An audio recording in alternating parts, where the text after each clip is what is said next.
우리는 오늘 이어지는 팔복 강의 14번째 시간으로 그들이 하나님의 아들이라 일컬음을 받을 것이요 라는 제목의 말씀을 나누려고 합니다. 전해지는 말씀 가운데 하나님의 은혜가 있으시기를 바랍니다. 아멘. 우리는 세상에 살아가면서 다양한 비그리스도인들을 만나게 됩니다. 그 중에는 교회에 상당한 반감을 가지고 있는 이들도 적지 않습니다. 그러나 우리는 비그리스도인이지만 교회에 긍정적인 이미지를 가지고 있는 이들을 더러 만나게 되기도 합니다. 한편 교회가 아니라 예수님에 대한 입장도 다양합니다. 어떤 사람들은 예수님 자체에 대한 거부감을 가지고 있기도 합니다. 그러나 또 어떤 부류의 사람들은 비록 비그리스도인들이기는 하지만 예수님에 대해서 좋으신 분이라고 생각하며 그분의 삶과 가르침을 좋은 것으로 여기기도 합니다.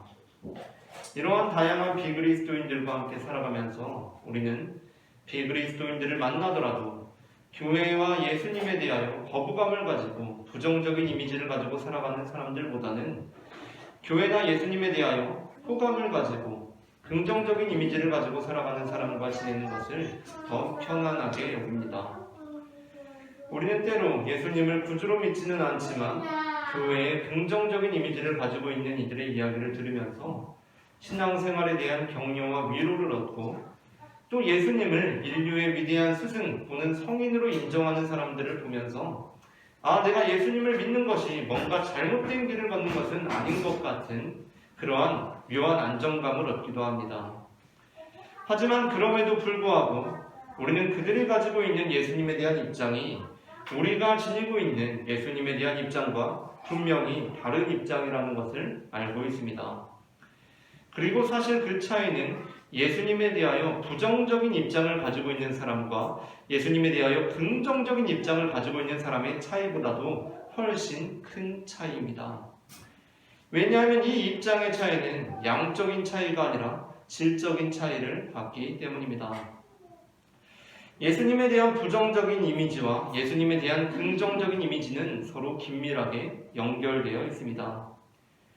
그러니까 이 예수님에 대한 부정적인 이미지 그리고 긍정적인 이미지 이 관계는 예수님에 대하여 얼마만큼의 호감을 가지고 있느냐에 관한 도표나 그래프로 시각화할 수가 있다는 것입니다. 어떤 이는 예수님에 대한 호감이 0입니다. 또 어떤 이는 예수님에 대한 호감이 20입니다. 어떤 이는 비그리스도인임에도 불구하고 예수님에 대한 호감이 80 또는 100에 이를 수도 있을 것입니다. 하지만 우리가 서 있는 입장, 그러니까 우리가 예수님을 삶의 구주로 믿는 이 하나님의 아들로 믿는 이 믿음은 그 도표에, 그 그래프에 함께 포함될 수 없습니다. 왜냐하면 우리의 입장은 그들과 양적인 차이가 아닌 질적인 차이를 갖기 때문입니다. 그러니까 우리의 입장을 그 도표에, 그 그래프에 담기 위해서는 그 그래프에 담을 수 있는 것이 아니라 옆에 또 하나의 도표, 또 하나의 그래프를 그릴 수밖에 없습니다. 왜냐하면 우리는 예수님을 좋으신 분, 위대한 스승님, 성인 군자로 믿는 것이 아니라 예수님을 하나님의 아들로 성자 하나님으로 믿는 사람들이기 때문입니다. 이것은 예수님을 얼마나 좋아하느냐, 심지어 100에 이를 만큼 수준으로 좋아하느냐, 그것과는 질적으로 차이가 나는 입장입니다. 그러므로 사실 예수님에 대한 호감이 0인 사람과 100인 사람의 차이보다도 예수님에 대한 호감이 100인 사람과 예수님을 하나님으로 믿는 사람의 차이가 훨씬 크다는 것입니다. 아니, 이 입장, 우리가 서 있는 이 자리는 질적으로 다른 자리라는 것입니다. 우리는 예수님이 하나님의 아들이라고 믿습니다. 예수님께서 하나님의 아들이라는 것은 아들이니까 아버지랑은 다른 분이라는 것보다도 아들이기에 아버지와 동일하신 분이라는 의미를 더 강하게 나타냅니다.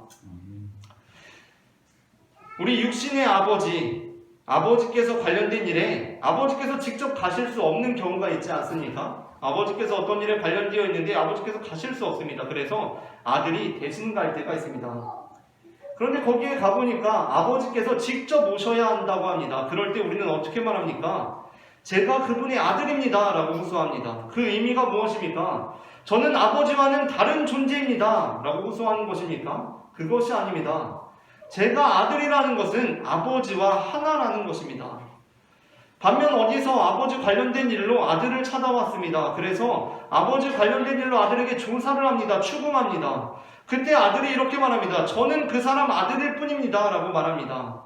그러면 그쪽에서 어떻게 반응하겠습니까? 아, 그러십니까? 아들일 뿐이군요. 저희가 잘못 찾아왔습니다. 죄송합니다. 하고 돌아가겠습니까? 그렇지 않습니다. 오히려 그쪽에서는 아들이니까 찾아왔습니다. 라고 말하지 않겠습니까? 예수님께서 하나님의 아들이라는 고백에는 바로 이러한 의미가 담겨 있습니다. 예수님께서는 하나님과 같은 분이라는 것입니다. 그런데 예수님께서 오늘 본문에서 어떻게 말씀하십니까? 화평하는 자는 복이 있나니 그들이 하나님의 아들이라 일컬음을 받을 것이라고 말씀하십니다. 물론 이는 우리가 어떠한 행위를 함으로써 하나님의 아들이 되고 하나님의 아들이 될 수 있다는 것은 아닙니다. 우리는 예수님처럼 하나님으로부터 나아지신 분이 아니라 하나님께서 창조하신 존재들입니다. 어쩌면 그렇기 때문에 예수님께서는 우리가 하나님의 아들이 될 것이라고 하시지 않으시고 하나님의 아들이라 일컬음을 받을 것이라는 보다 해석의 여지가 있는 표현을 사용하셨는지도 모르겠습니다.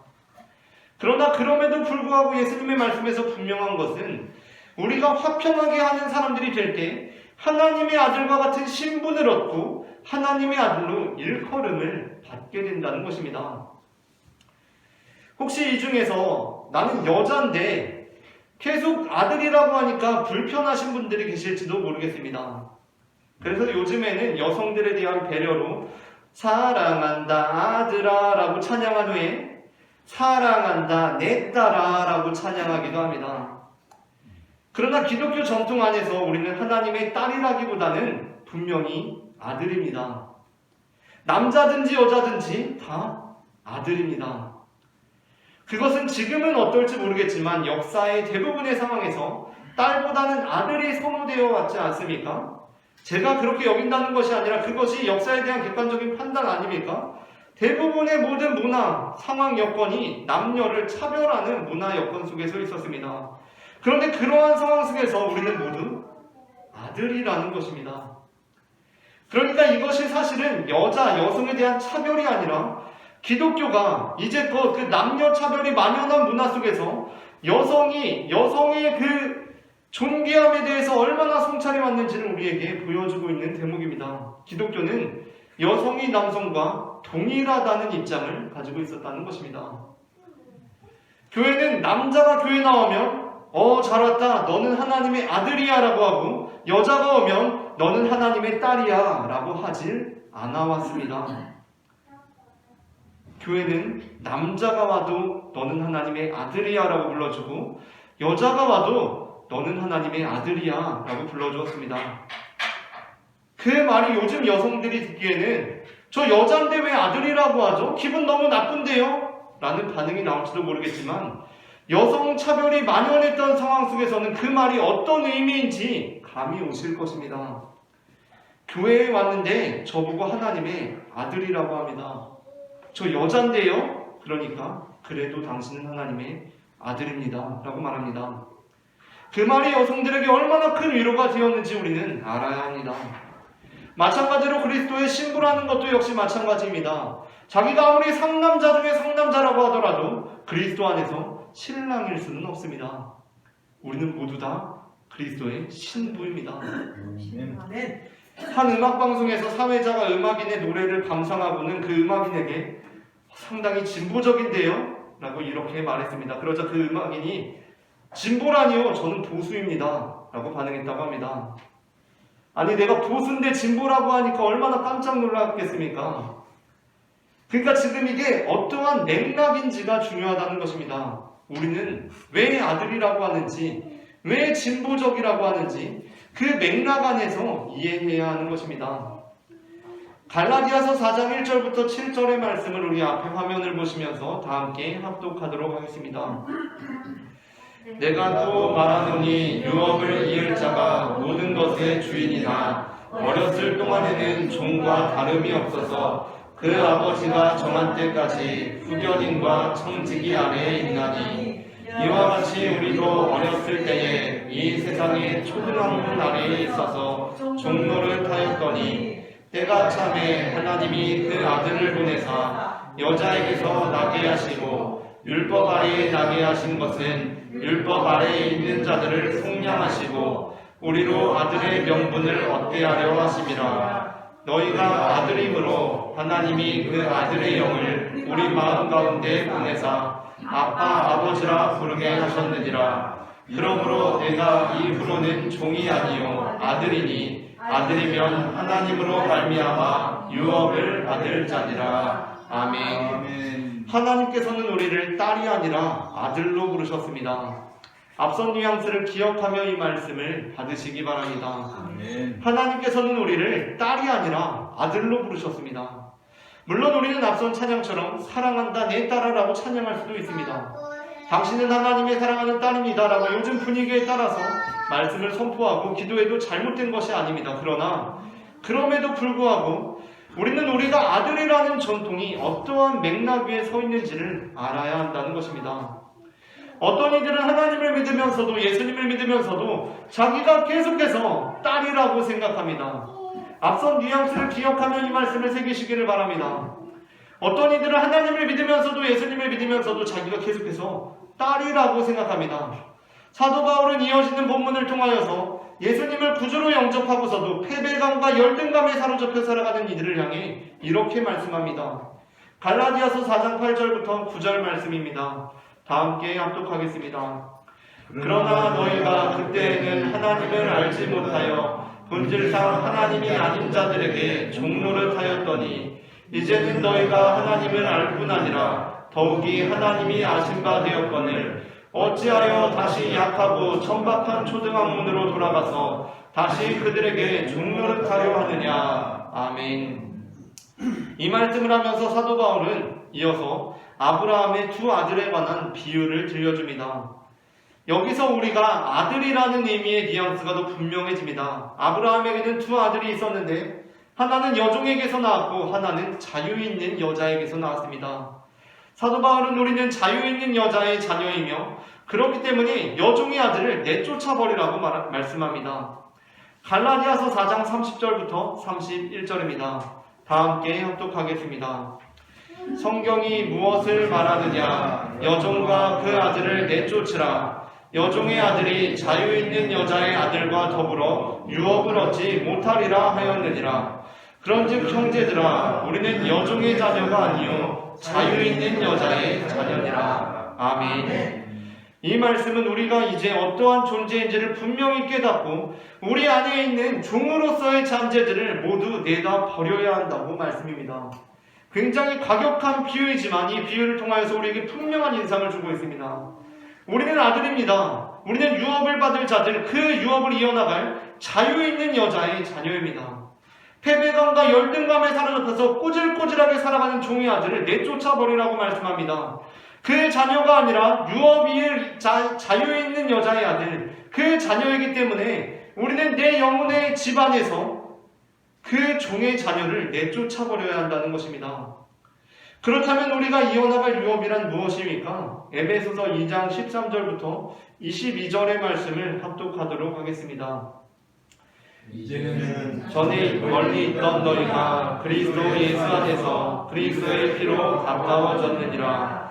그는 우리의 화평이시니라. 둘로 하나를 만드사 원수된 것 곧 중간에 막힌 담을 자기 육체로 오시고 법조문으로 된 계명의 율법을 폐하셨으니 이는 이 둘로 자기 안에서 한 새 사람을 지어 화평하게 하시고 또 십자가로 이 둘로 한 몸으로 하나님과 화목하게 하려 하심이라.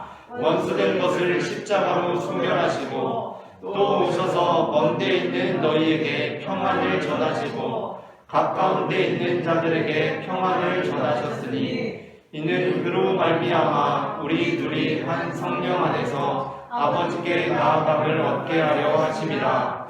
그러므로 이제부터 너희는 외인도 아니요 나그네도 아니요 오직 성도들과 동일한 시민이요 하나님의 권속이라. 너희는 사도들과 선지자들의 터 위에 세우심을 입은 자라. 그리스도 예수께서 친히 모퉁이 돌이 되셨느니라. 그의 안에서 건물마다 서로 연결하여 주 안에서 성전이 되어가고 너희도 성령 안에서 하나님이 거하실 처소가 되기 위하여 그리스도 예수 안에서 함께 지어져 가느니라. 아멘. 예수님께서 이 땅 가운데 오셔서 행하신 일은 그 피를 통하여 전에 멀리 있던 우리로 하여금 하나님과 가깝게 하신 것입니다. 그분은 우리의 화평이 되셔서 자기 육체로 중간에 막힌 담을 허무셨습니다. 그렇게 하심으로 우리 중에는 이제 외인이 없습니다. 우리는 모두 동일한 시민이요 하나님의 권속입니다. 남녀 차별이 만연할 때의 여자와 같은 그런 존재는 없습니다. 종의 자녀, 종의 아들 그런 마인드 없습니다. 우리 안에서 다 내다 버렸습니다. 얼마나 파격적입니까? 모두 동일한 시민이요 하나님의 권속입니다. 그래서 이제 우리로 하여금 어떠한 유업을 감당케 하십니까? 예수 안에서 건물마다 서로 연결하여 주 안에서 성전이 되어가게 하십니다. 화평은 칼입니다. 그리고 화평은 칼이자 망치입니다. 칼은 사람을 살리는 수술을 하거나 사람을 먹이는 음식을 만드는 데 중요한 도구가 되지만 또한 사람을 죽이는 도구가 되기도 합니다. 망치는 막힌 담을 때려 부수기도 하지만 새로운 건물을 짓기도 합니다. 많은 그리스도인들이 빠지는 함정은 화평을 한편의 의미로만 생각하며 그것을 자신의 절대적인 가치로 삼고 신봉한다는 것입니다.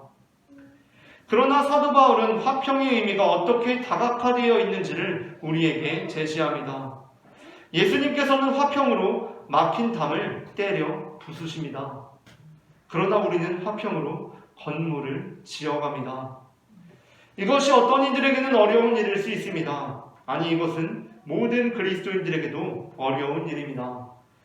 그러나 그렇다고 해서 우리가 포기해야 하는 것이 아니라 그렇기 때문에 바로 우리가 아들들이 감당해야 하는 일이기도 합니다. 우리는 지금 화평의 길을 걷는 것이 망치로 때려 부셔야 하는 상황인지 건물을 지어가야 하는 상황인지 고민하고 생각하며 걸어가야 합니다. 하나님 나라 안에서는 부숴야 한다는 입장을 지닌 사람과 새로 지어야 한다는 사람이 싸우는 것이 아니라 때로는 부수고 때로는 지으며 그것이 가능한 것을 넘어서 필연적인 길임을 알고 함께 일해야 한다는 것입니다.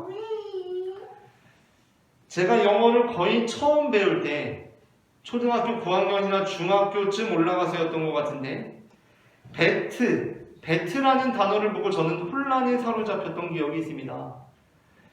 배트는 배트맨 할 때의 박쥐를 의미하기도 하고 야구할 때의 배트, 즉 방망이를 의미하기도 합니다. 그런데 문제는 이 배트라는 단어가 발음만 같은 것이 아니라 BAT, 철자까지 똑같았다는 것입니다. 단어장에서 배트, BAT라는 단어를 보고 저는 혼란에 사로잡혀서 매우 당혹스러운 표정으로 선생님께 이렇게 질문했습니다. 선생님, 배트가 박쥐도 되고 방망이도 되는데 이것을 어떻게 구별하죠? 선생님께서는 제 질문에 더 당혹스러워하면서 이렇게 답변하셨습니다. 그거는 그냥 그 상황에 따라서 그렇게 구별을 하는 건데 라고 말합니다. 하지만 이해력이 부족했던 저는 한동안 그 혼돈에서 빠져나오지 못했고 꽤 시간이 흘러서야 그 의미를 깨달을 수 있었습니다. 물론 배트라는 단어만 보고 그게 방망인지 박쥐인지 알 수 있는 방법은 없습니다. 그러나 배트라는 단어가 그 두 의미를 모두 갖고 있다는 것을 알고만 있으면 그 두 의미는 상황에 따라서 아주 쉽게 판단이 됩니다. 야구하러 가는 아이에게 배트 챙겨야지 하면 그 아이는 방망이를 챙겨가라는 말인 줄 단번에 알아듣습니다. 배트 챙겨야지 했는데 박쥐를 왜 챙기라고 하지? 라고 하지 않습니다. 뭔 소리야, 배트 챙기라고 하는데 방망이 배트인지 박쥐 배트인지 정확히 해주시겠어요? 라고 절대 되묻지 않습니다. 상황이 모든 것을 대변해 주기 때문입니다. 여기에 배트맨 그림이 그려져 있고 그 아래 배트맨이라고 쓰여 있으면 모든 사람들이 배트맨을 박쥐 남자라고 읽습니다. 그 배트맨의 생김새를 보고도 이 사람이 왜 방망이 남자일까를 고민하는 사람은 없습니다. 중요한 요점은 둘 다 가능하다라는 것을 알고 있어야 한다는 것입니다. 물론 이 세상에서 화평하게 하는 자로 살아가는 것은 그처럼 배트를 구별하는 것처럼 쉬운 일은 아닙니다. 딱 상황을 보니까 이게 방망이고 이게 박쥐고 그런 길은 아닙니다. 매우 어려운 길입니다. 애매모호한 길입니다. 그러나 그럼에도 불구하고 우리가 예수님을 따라 나선다는 것은 그 아들에게만 유업으로 부여된 그 어려운 길을 따른다는 것을 의미합니다. 중요한 것은 모든 것이 가능하다라는 말씀의 의미를 회복하는 것입니다. 사도 바울은 고린도전서 10장 23절에서 이렇게 말씀합니다. 다 함께 합독하겠습니다. 모든 것이 가하나 모든 것이 유익한 것은 아니요 모든 것이 가하나 모든 것이 덕을 세우는 것은 아니니. 아멘. 물론 우리는 모든 상황에서 모든 반응에 긍정하는 사람들은 아닙니다. 모든 사안에서 모든 입장들을 우리가 허용하는 사람들은 아닙니다. 그러나 모든 상황을 막론한 유일한 반응을 추종하는 이들도 아닙니다. 모든 입장을 막론하고 유일한 입장을 추종하는 자들이 아니라는 것입니다. 우리가 추구하는 길은 유익한 길과 덕을 세우는 길을 가는 것이지만 그 시작은 모든 것이 가능하다는 것을 기억하는 것입니다. 우리는 너무나 자주 모든 것이 가하나 모든 것이 유익한 것은 아니요 모든 것이 가하나 모든 것이 덕을 세우는 것은 아니니 이 본문은 단 하나만 가하고 그 이외의 것들은 모두 불가하다는 뜻으로 읽습니다. 그리고 그 가능한 단 하나는 하나같이 자기 자신의 입장입니다. 우리는 우선 모든 것이 가능하다는 사도 바울의 말씀을 통해서 자기 절대화의 탑을 무너뜨리고 예수 절대화, 화평 절대화의 성전을 쌓아야 합니다. 아멘. 모든 것이 가능한 화평, 예수님의 그 길을 따르는 화평하게 하는 자가 되어서 우리 모두가 하나님의 아들이라 일컬음을 받는 자들이 되기를 소망합니다. 아멘.